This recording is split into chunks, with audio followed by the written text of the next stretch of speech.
True confession here. I love giving gifts. It's so satisfying to find just the right thing for somebody you care about, something that they actually want and will use. Cleverhood has terrific presents for anyone on your list. Maybe you have a loved one who could use a Rover rain cape for running errands on the bike, or an Urbanaut trench for a stylish look in the most dispiriting downpour, or the cozy snow cape for those times when you basically want to wear your comforter outside. Cleverhood has all that and much more. I've got my eye on their nifty down scarf. It could be perfect for a certain someone I have in mind. Head on over to cleverhood.com/waroncars and get 15% off anything on their site by using the code GIFTCLEVER. That's cleverhood.com/waroncars, GIFTCLEVER. No matter what holiday you celebrate, you'll make somebody happy by giving them something from Cleverhood. In September 2023, Prime Minister Rishi Sunak announced that he was delaying a UK commitment to ban the sale of new fossil fuel-powered cars by 2030. I'm announcing today that we're going to ease the transition to electric vehicles. You'll still be able to buy petrol and diesel cars and vans until 2035. Even after that, you'll still be able to buy and sell them second-hand. We're aligning our approach with countries like Germany, France, Spain, Italy, Australia, Canada, Sweden, and US states such as California, New York, and Massachusetts, and still ahead of the rest of America and other countries like New Zealand. The UK's sudden move from a 2030 ban to a 2035 ban left automakers reeling. Until now, Britain has been leading the race to electrify. Car companies spending billions of pounds, including government subsidies, gearing up for the 2030 ban on new petrol and diesel cars. Pushing the finishing line back 5 years has infuriated automotive giants like Ford, who say it will undermine the industry. The question is making sure the market moves with you, because we can develop the products, but unless the demand is there, and any mixed messages can potentially cause consumers to say, oh, wait a bit, that's not good for the industry, not good for the exchequer, and not good for the environment.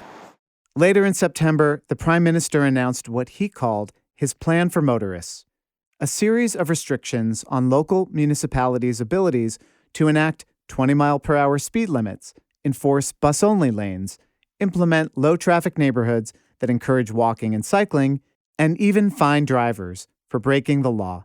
I'm slamming the brakes on the war on motorists. It's as simple as that. How? Well, one thing that I've realised, you politicians for too long, they always want to make short-term decisions, take the easy way out, without any thinking about how that is actually just going to impact ordinary people. And this war on motorists is a perfect example of that. But what we want to do now is make sure that all these kind of harebrained schemes to force on local communities, whether it's low-traffic neighbourhoods, whether it's blanket 20-mile-an-hour speed limits, all of that, we need to stop. Finally, in early October, the Prime Minister announced he was cancelling the northern portion of HS2, a high-speed rail link from Birmingham to Manchester, the UK's second and third largest cities. I am cancelling the rest of the HS2 project, and in its place, we will reinvest every single penny, £36 billion, in hundreds of new transport projects in the North and the Midlands across the country. This means £36 billion of investment in the projects that will make a real difference across our nation. Those projects that Sunak said would be made possible by the savings created by canceling HS2 include smaller rail lines and better bus service in more cities, but also a number of highways, roads, and other projects meant to benefit drivers and lock in car dependency. Anyway, it's not clear that the cancellation will save British taxpayers that much money. The government had already bought hundreds of homes along the cancelled portion of the HS2 route. Various pieces of infrastructure, already in progress, will now have to be dismantled. And none of that includes losing out on the economic and social benefits better rail service would have brought to other UK cities and regions along the line. Here are the mayors of Manchester, South Yorkshire, West Yorkshire, and the West Midlands, all expressing their disappointment at the Prime Minister's announcement. You're telling me we can't build a railway from London to Manchester? It's laughable. It does not make any logical sense. It's just a sucker punch, actually, for one person to derail an extraordinary infrastructure project. What a legacy to lead. I think this city region was entitled to more respect than it's been given. Every single promise they make, they break. They are making promises to the north and then casually breaking promises to the north time and again. I mean, it's a catastrophe. Not to be left out, Boris Johnson weighed in. After all, it was his government that gave HS2 construction the green light after more than a decade of planning. Johnson contrasted the UK's failure to complete HS2 with China's construction of 25,000 miles of high-speed railway lines. In Chinese universities, they have a set text about the failures of democracy and about how democratically elected politicians just can't be trusted to take the tough, long-term decisions that are in the interests of the entire country. And you know what that set text is?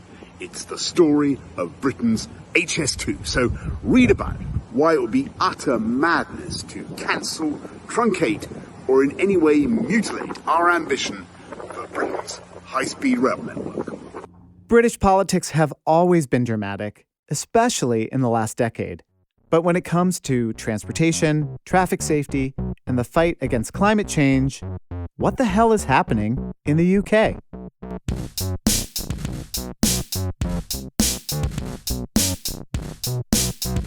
This is The War on Cars. I'm Doug Gordon, and I am sitting here with my co-hosts Aaron Naparstek and Sarah Goodyear. Hello. What's up? So the first thing I want to do is just to make an ask of all of you who are listening.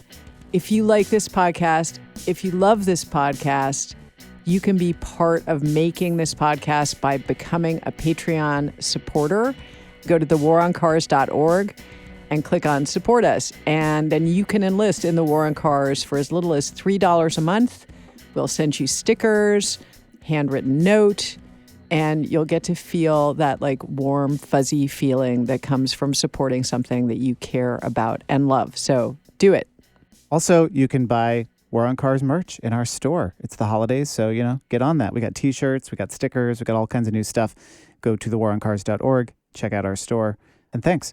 Oh, and by the way, have you heard that we are going to be doing a live event, a live taping at the 2024 Winter Cycling Congress in Edmonton, Alberta, Canada?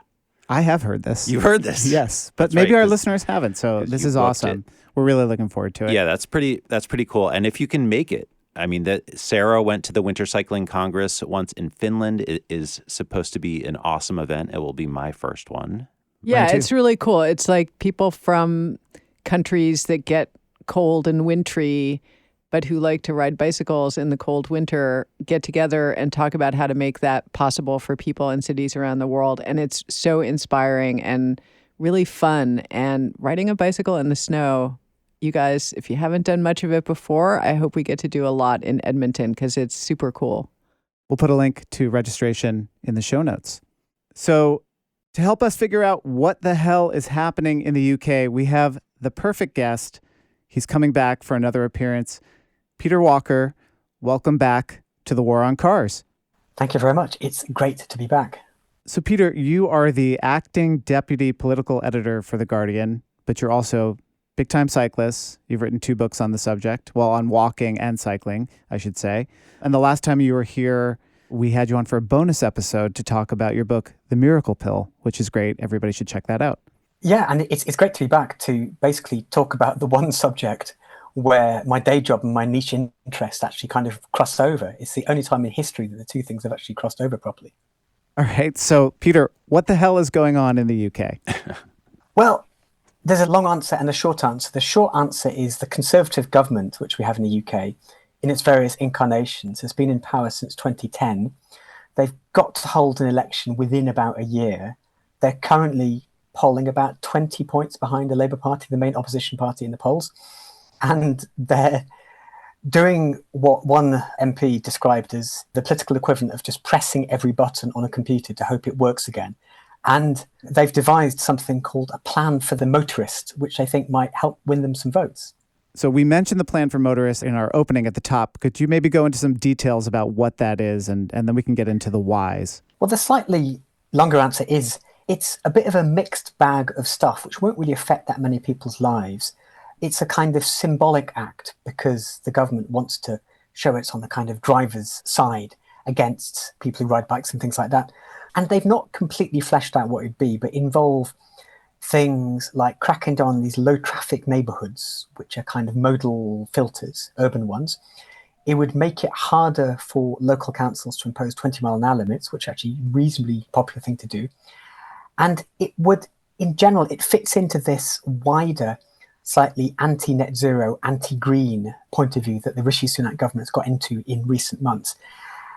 But as much as anything, it's trying to just symbolize almost this pushback against green, almost arguably woke ideas which you get if people walk too much or ride bikes. And it's a symbolic thing of them trying to say, if you drive a car, and most British people do, then we're on your side. Does Sunak think that he's going to get Labour voters over to his side, that this sort of anti-green, anti-wokeism thing is strong enough to pull people from Labour to Tory? Is that what's happening? Or is it that he wants to get his base fired up? He wants to get Tories feeling great about being Tories again, which might be a little bit of a heavy lift right at the moment. It's kind of a combination of the two, in the sense that it all goes back to the very heavy legacy of the general election, the last one I had in 2019, when Boris Johnson, who was the Prime Minister then, won a very heavy victory for the Conservative Party by having this slightly populist, yet in some ways economically slightly left-leaning programme, which got a lot of traditional Labour voters in slightly deprived northern towns to vote for the Conservatives, often for the first time. And there's a slight myth, well, it's part myth, part true, about these kind of voters. They tend to be socially conservative with a small c. And because they live in towns where public transport isn't very good, they tend to drive cars. So they're trying to shore up this 2019 base, which is drifting towards Labour more and more. And as to whether it's going to work, I mean, I don't really know. If you showed, polling before they did this, then people saying, it's too difficult for me to drive was probably not in the top 50 issues that were raised. But it's part of this wider programme of almost scrabbling around for anything that could bring back, or at least keep, this slightly new base which they've got. What are motorists presumably upset about here in England? Like, do they have specific gripes? Has there been so much progress on the kind of progressive transportation policy front in England that they have something to really complain about? No. I mean, there's two things going on. There's one of which is that, as I'm sure listeners to your show know very well, driving a car, particularly in an urban area, is quite a miserable thing to do. And, it's quite a mental leap for someone who, for often perfectly good reasons, has to drive, to just admit to themselves, this is really not a fun thing to do. It would be much more fun if I could get transit or bike. But there's been a lot of coverage in right-leaning newspapers and on TV stations to an extent of these changes, which really only affect a small number of people in big cities like London, maybe a couple of other ones like Bristol, Oxford and stuff like that. Places which are not particularly car-friendly places in the first place, like imposing 20-mile-an-hour speed limits, which are the default in quite a lot of built-up areas, but have increased a lot in recent years. And then we have this incredibly toxic debate of these things called LTNs, or low traffic neighbourhoods, which are, it's basically the sort of thing the Dutch were doing on a much bigger level from the 1960s onwards. It's where you have planters or bollards to create a modal filter on smaller residential streets. So pedestrian traffic and bikes can travel all the way through them, use them as a through route, but cars can't. And there's probably, 50 of those in the whole country, maybe 100. And they probably affect 1% less than that of the population. But they've become this totemic issue in newspapers, for any of your readers that know the UK media market, like the Daily Telegraph and the Daily Mail. And you would assume that they're the least popular policy ever done. They're not. Polling shows that people like them. But the problem is that the Conservative government, particularly when things aren't going very well, listen to these newspapers in a very kind of careful way. So it's this weird, slightly mythical battle against an enemy that A, isn't that unpopular, and B, doesn't actually affect most people's lives. The whole thing's very odd. In doing research for this episode, I wanted to answer that question, just precisely how popular this stuff is. And there was a study by the Department for Transport in the UK that said 61% of people would support low-traffic neighborhoods in their local areas. And there also was an election that was centered around low-traffic neighborhoods, but the pro-LTN councillors kept their seats. Is that correct? It is true. Whenever there's been an electoral test, then councils which have introduced LTNs have tended to do better than, not well. It's a bit of a mixed one because a lot of the LTNs were introduced during the lockdown time when the government was very much trying to get people off public transport and onto bikes. And some of the London ones in particular were introduced in a bit of a rush and they initially didn't work very well. And, as anyone who kind of knows the urban planning world realizes, these kind of interventions can't just be a piecemeal thing where it's just a few streets here and a few streets there, because people will just displace their journeys and go onto different roads. It has to be a slightly bigger thing to provide the disincentive for people to get out of cars. So a handful of these weren't particularly well implemented in the first place. I mean, they've got better now. And with all the polling, it's this slightly difficult thing that it depends what question you ask. So if you say to people, would you like fewer cars travelling down your local residential street? Almost everyone says yes. But if you posit the polling in a slightly different way of, would you like your favourite shortcut to local shops to disappear? They tend to say no. As with all these things, there's a lot of fuss when they get introduced, but if you leave them for a year, then people forget all about them. There was a parallel fuss in lots of cities in the UK where they introduced about 10 or 15 years ago the idea of people on their local street having to pay an annual parking fee, which isn't much, it's about £100 or so. And when that first came in, I mean, local councils say, it's fury, it's anger, no one can believe that. But now no one talks about it. It's like all these things that if you leave them in for long enough, people eventually realize they're probably quite a good thing. Well, and I'm just thinking about the alternative to living in a low traffic neighborhood is living in a high traffic neighborhood. And if you said to people, oh, do you want your neighborhood to be an HTN? Then probably they would be like, no, actually. Along those lines, I was wondering, you've sort of answered this question, but, we see here, Joe Biden being accused of waging a war on cars and Pete Buttigieg as well. But at the same time, Biden then, has photographs taken of him in a electric Hummer going from 0 to 60 in 2 seconds or whatever. How anti-car is Labor? Is it so exaggerated in the way that it is here? I mean, what is the opposition party basically saying about this stuff? Are there policies at the national level that we would see change under a Labor government? A Labour government would be better in the sense that their transport team has got a commitment to spending more money on not just bikes, but make it easier to walk, and on buses and other transit. But at the same time, they don't necessarily want to talk about it because there is this thing that all parties, Labour too, run scared of what these right-wing newspapers say. And if you get accused of being anti-car, then there's some voters for which that will actually put people off. So the traditional thing is that both Conservative and Labour governments in recent years have talked about being on the motorist side whilst at the same time quietly building a small number of bike lanes and things like that.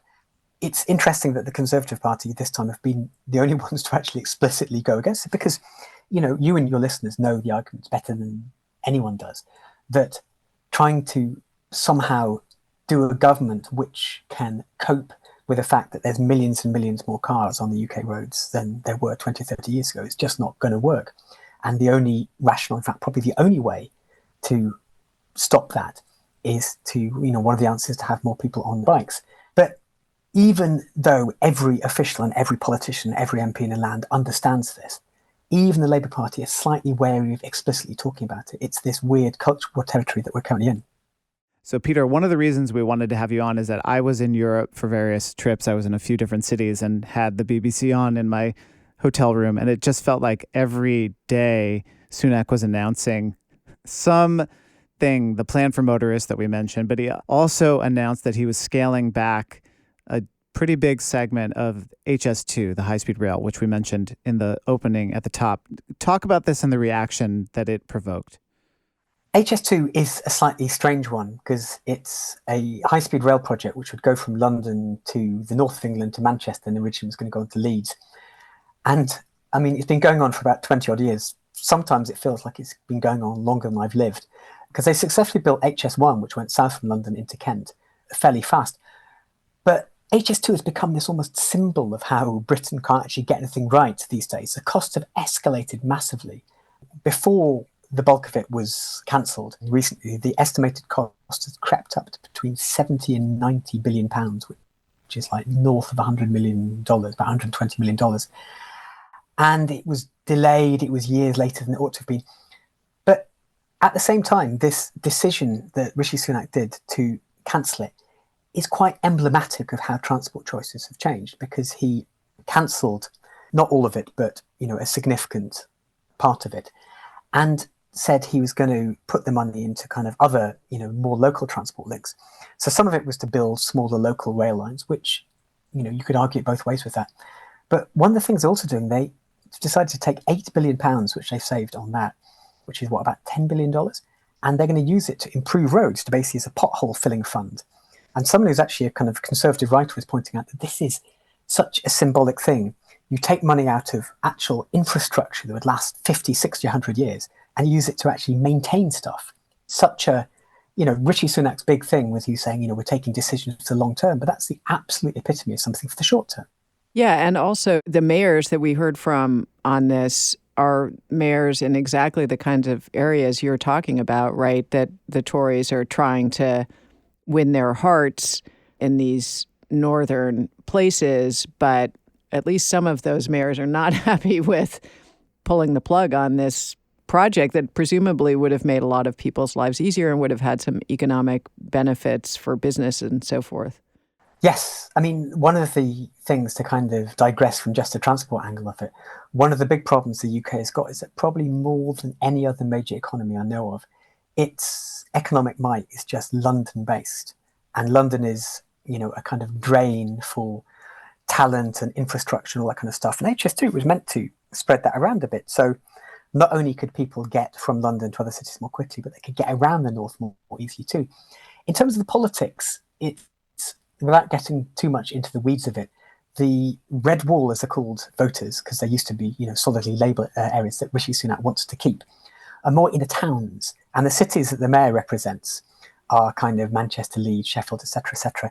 And those urban areas are full of students and, young kind of office workers and stuff like that, who tend to be more Labour-based. So he can almost happily write off those people who would have got the train into London, into Leeds and things like that, and concentrate on the people in towns who don't have train stations and need to drive everywhere.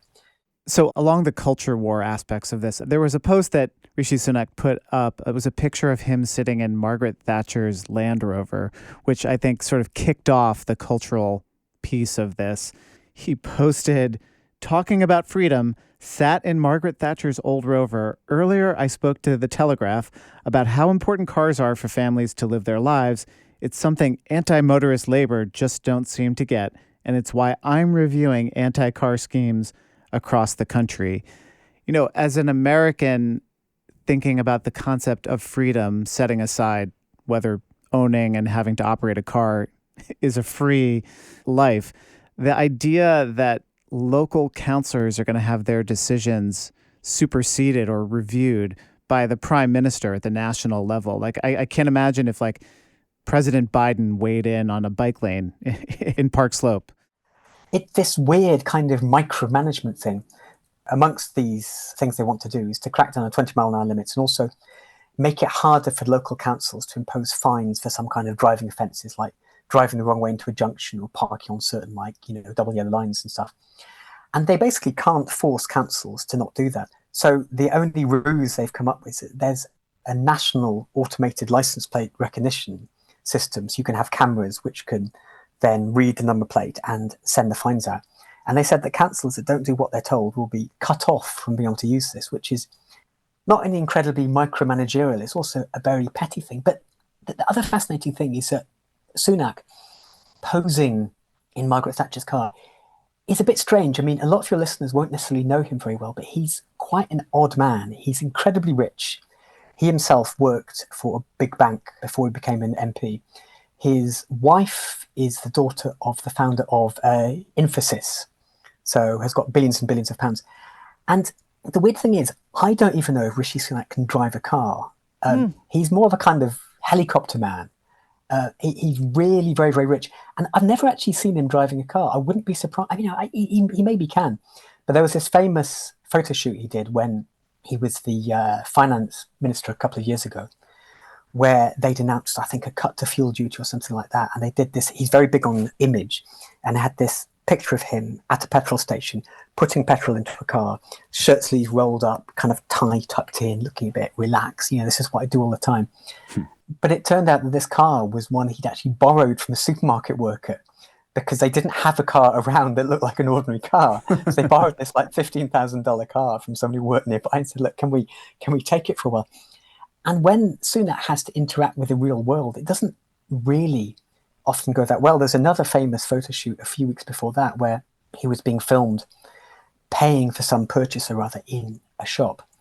And he was trying to use his contactless card, and he was holding it up to the barcode scanner, not the actual payment machine. Oh my God, it's like a member of the royal family. That's an exact replay of George W. Bush. H.W. H.W. The old George one. H.W. We should give that context for our listeners who might not be old enough to remember. George H.W. Bush, during the campaign against Clinton in 1992, was using what was then a relatively new, but certainly familiar to most Americans, checkout scanner, and could not scan his groceries because he was just this patrician, wealthy. He's never shopped in a grocery store. No, probably not even as a kid did he ever go into a grocery store. And so it is seen as, I'm sure you could do a whole episode on whether or not this is true, but it is seen as one of the things that labeled him as completely out of touch and contributed to his losing to Bill Clinton.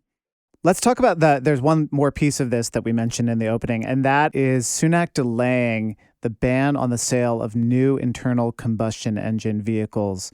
It was going to happen in 2030. He pushed it back to 2035. That does put it more in line with the rest of the EU, with the EU, I should say.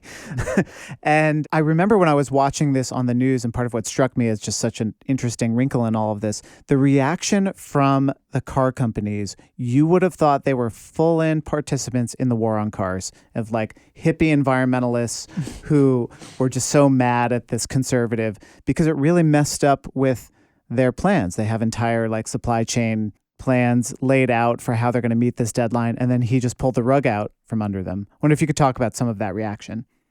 It's a really interesting thing because Rishi Sunak's mantra has been, I'm the guy who'll take the decisions for the long term. But he keeps on changing his mind on really big things. HS2 was a complete utter mess because they made the decision over literally a month or so for a project that had been running for 20, 25 years, to the extent that the HS2 project had been compulsively purchasing properties that were going to run alongside the line. And even as it was being cancelled, they were still buying these properties, not actually kicking people out. It was a process that people agreed to go through. But they were spending tens of millions of pounds on properties which now would no longer need to be knocked down. And this change, is only a 5-year change, but the car industry were completely furious. Industry groups were completely furious too. They were making the point that these giant corporations work to incredibly long lead times, and they had been got used to for well over a decade, but actually, probably slightly less than that, about 5 or 6 years, that there was this going to be phasing out from 2030, which is for the sale of new petrol and diesel cars. And they suddenly had this thing of, well, hang on, consumers are going to want them for 5 more years, and we have to build them, but we're gradually changing our factories around. And it was this very, very strange thing that it gave him minor credit, possibly, amongst voters here or there. It pleased this handful of right-wing papers, which he, seems to avidly read. But the car companies themselves, and more widely the business groups, thought it was the worst thing ever. They were really, really peeved. So, Peter, your new monarch, King Charles, he's kind of known as an environmentalist, with really seemingly sincere views around, doing something about the climate crisis. And he's been really good on sort of biodynamic farming and urbanism and all kinds of issues like these. And just a couple of weeks ago, he gave his first King's speech. He, put on the crown and everything, was dressed in full drag. and he got up there and he had to sort of, I guess, recite these kind of regressive anti-environmentalist policies of the current government. Legislation will be introduced to strengthen the United Kingdom's energy security and reduce reliance on volatile international energy markets and hostile foreign regimes. This bill will support the future licensing of new oil and gas fields, helping the country to transition to net zero by 2050 without adding undue burdens on households. Can you explain what that was about and how it went down? It's this very strange constitutional thing that every time a parliament starts a new term, which is not after a general election, it's every year or so, then you get this very weird state opening where the monarch, currently the king, arrives in this coach and has to read out this very politics-based speech, quite short, about my government will do this, that, and the other. And it's this strange constitutional thing that we don't have a president, obviously. So the monarch is the head of the country, so the government officially answers to them. And it's quite strange. I mean, Charles did not look very happy reading that stuff out, but with him it's hard to tell. It's kind of his default voice. When the last state opening of Parliament took place, just over a year ago, about 15, 16 months ago, the Queen was alive still, but she was getting very old and wasn't at the time particularly well. So Charles stood in for that one.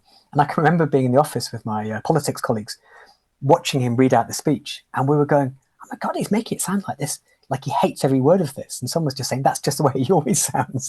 He's just got this very, because you're wearing this kind of probably 2 kilo crown, sweating in this ermine robe, having to read out this rubbish speech to hundreds of people. Right. But there's this interesting constitutional thing that as next in line to the throne, there was a certain amount of leeway for him to make it plain. And he very much does. I mean, he simultaneously believes in green things, but has a fleet of quite gas-guzzling cars, and he, flies a lot. But he's quite passionate about it. But once you become the monarch, all that has got to stop. It's this basically constitutional understanding that, when you step onto the throne, you cannot utter a peep about what you really think. It's got to be so humiliating for him, right? Well, there's perks. You get someone to squeeze your toothpaste out and all stuff like that, live in several palaces. I had this fantasy about him sort of tearing up the speech and tossing it aside and saying, I don't believe any of this. Here's what I do believe. You're going to have to wait the for other speech, season 7 of The Crown. And just burns it all down, kind of. That he just says, I spent my whole life waiting for this job, and this job sucks. And just going and full, I'm gonna Johnny Rotten. I'm going to actually do something that's meaningful, and here it is. But that's not going to happen, is it? I find it so interesting, too, because our view as Americans of British politics is that there's a lot more, let's say, talking back to people in power than we often have, the House of Lords, and as opposed to Congress. Not that we don't have people screaming in Congress, but, but even in media and journalism, there's a lot less just deference. You guys don't let your politicians get away with as much as our media. Time, right? Yeah. Right, exactly. And so to have this tradition where Charles has to basically say, yeah, we're going to just drill in the North Atlantic for more oil. And that's going to help us transition to net zero, which he had to, I don't know, did he throw up after he gave that speech? I don't know how he held it together. It's such an interesting juxtaposition between, I think, what you're saying, like we would want him to tap into that slightly more British version of things that we imagine. Which is also a Hollywood fantasy scenario. Yes. It'd be great, but yes, I mean, he's been waiting to accede to the throne for many, many years. And I guess the one thing the Chinese Communist Party and the British royal family have got in common is that they ultimately exist just to keep their own presence going for as long as they humanly can. And once you get into that job, you don't do anything to potentially, they've had a lot of scandals over the years. And the only thing that's held them together is the fact that the Queen was just this incredibly opaque, gnomic person onto which people could project whatever they wanted. And that's partly because she took over quite young in an era when no one really knew what she was like. And with Charles, it's a bit more difficult. So he really, really has got to betray nothing whatsoever. But it would be great if he did it. But I think we might need a couple of monarchs. I don't think William's going to do that. Maybe one of William's kids might eventually do that.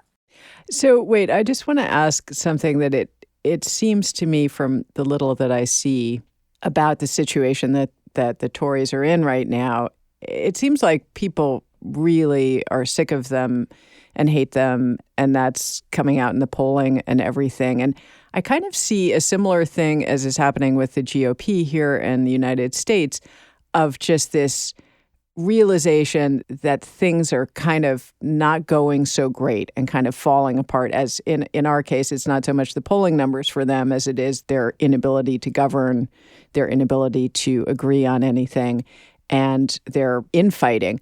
But as the chaos becomes greater, then this sort of pandering to the Daily Mail's interest or Fox News's interest becomes more frantic. And it almost feels like they're just grabbing at anything to sort of counteract the long building anger and resentment that people in the UK have about the austerity policies and the result of that. And can you talk about, is that part of the dynamic here? I think it probably is. And I think this motorist plan is an element of that, because it's the sort of thing that, even 3 or 4 years ago, they would have thought is a bit kind of low rent, is not going to interest enough people. And there's two things going on. At the one level, you have Rishi Sunak and even government ministers who are happy to occasionally get involved in kind of conspiracy theory stuff, not quite on level of Trump's Republican Party, but on a level we've not seen in UK politics, well, probably since Boris Johnson's era, but which is not normally part of the political scene here. So at the Conservative Party conference last month, there was all these weird speeches. The Transport Secretary gave a speech in which he said something like, and 15-minute cities won't let you drive to the shops, when you want to, which is pure, this whole UN wants to take over the world, 15-minute cities myth. What is different, what is sinister, and what we shouldn't tolerate is the idea that local councils can decide how often you go to the shops, and that they ration who uses the roads and when, and they police it all with CCTV. And he was kind of challenged on it afterwards and didn't try to justify it. We had all sorts of other weird conspiracy theories, like one of the government ministers said in her speech that the Labour Party wants to introduce a tax on meat, which it very much doesn't.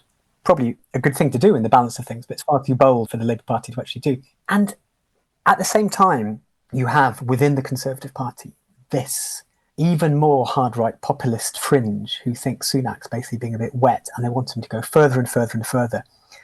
And everyone is preparing for the moment when the general election is lost. And if the polling stays as it is, then the Conservative government, the Conservative Party could be reduced to a rump.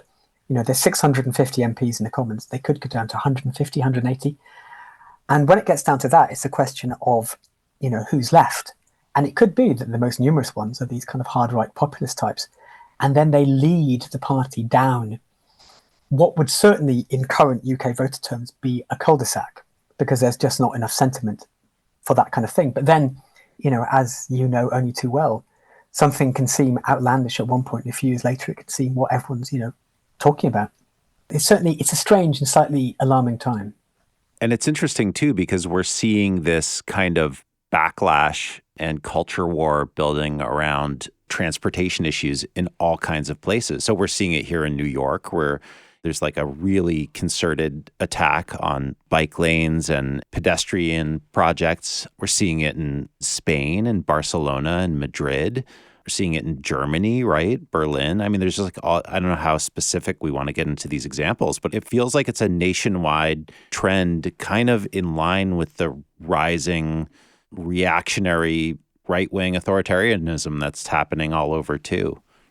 I think it's interesting in that it's a manifestation of this populistization, which isn't a proper word, of politics in lots of countries. And these populist leaders tend to fixate on things that make people's lives difficult, and then they blame things which are not to blame for those and say, well, if we did this, then your life would suddenly be a better thing. So it can be immigration. They say, if you got rid of all the immigrants, then suddenly your wages go up and your schools will be empty. You'll be able to book a doctor's appointment, which isn't true, because these things are down to, rapacious bosses, not enough money being spent. And in terms of transport, it was going back to what I said before, just this idea that driving a car in a city, and the weird thing is that England in particular is a very urbanized place. About 84% of English people live in urban areas. So most people's experience of driving a car, the majority of car journeys under 5 miles, are going to be these really miserable stop-start things where you stop at traffic lights and it always takes you 20 minutes longer than you thought. And there is no one to blame for that but the fact there are too many cars.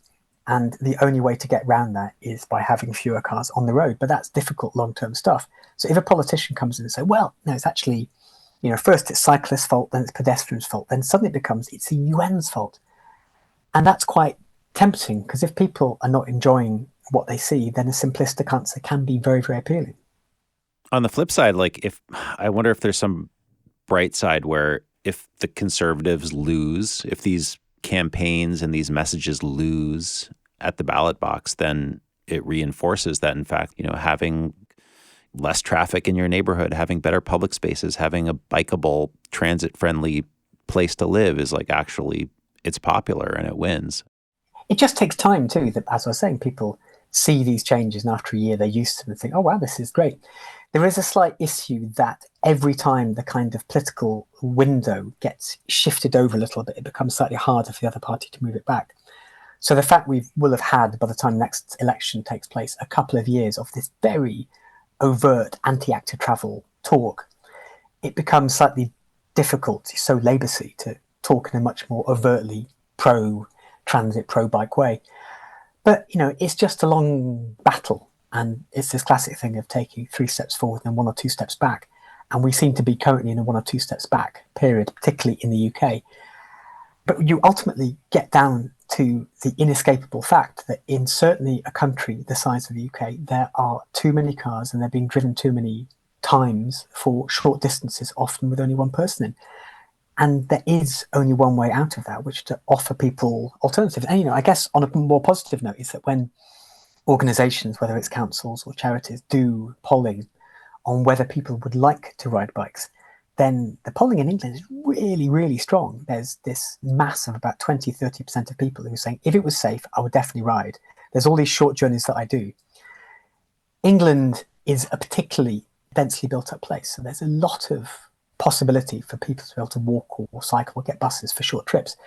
So, who knows, if you had 1 or 2 terms of Labour quietly moving things in the right way, then things could change just as quickly as they've gone back again.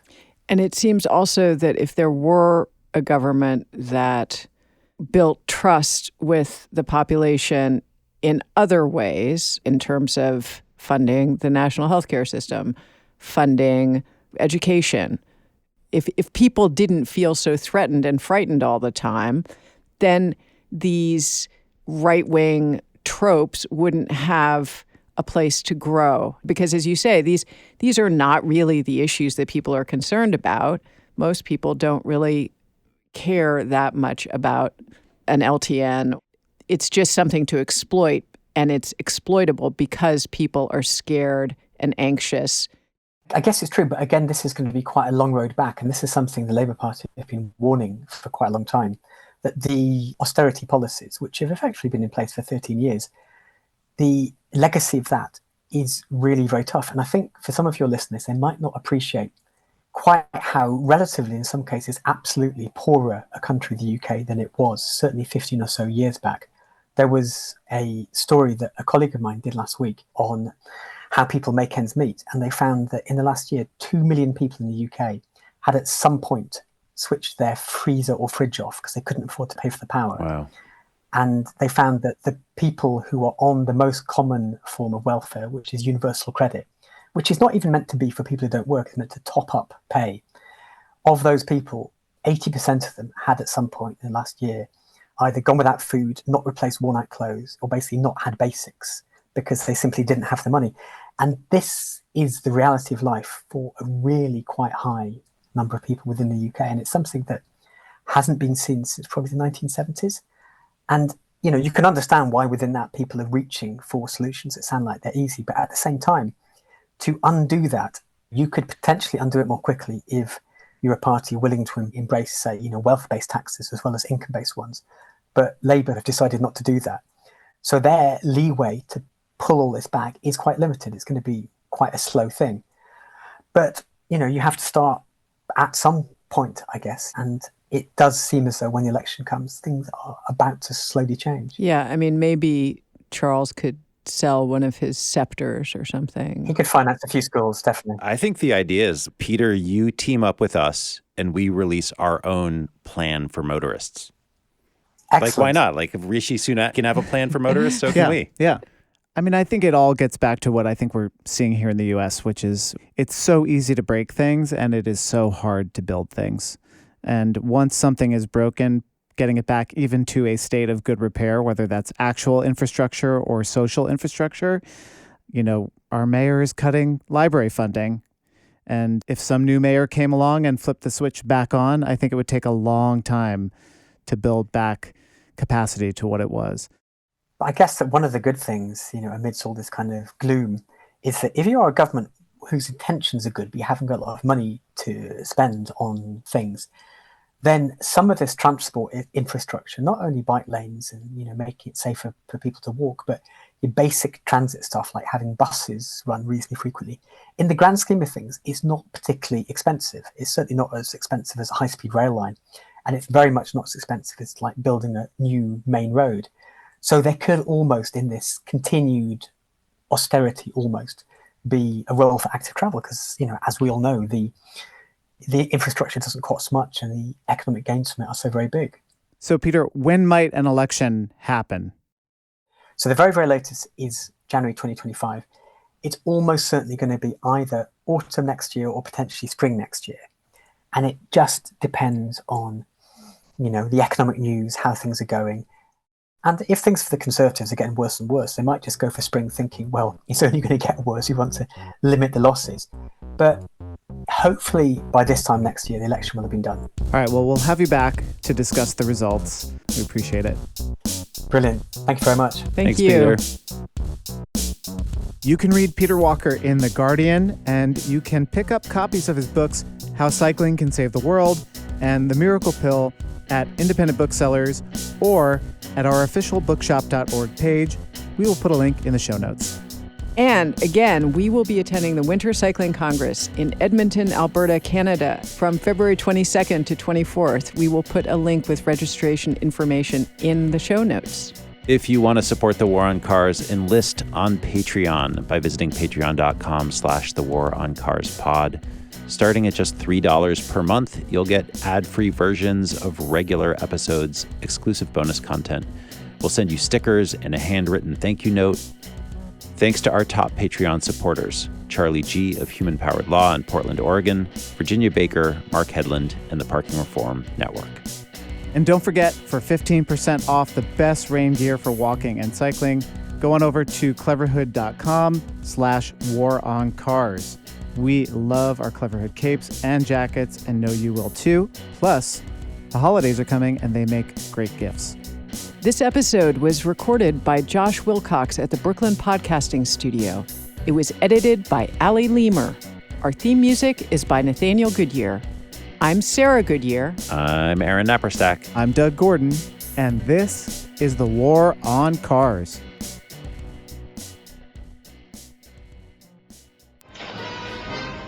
Look! Is it a stockbroker? Is it a quantity surveyor? Is it a church warden? No! It's Bicycle Repairman!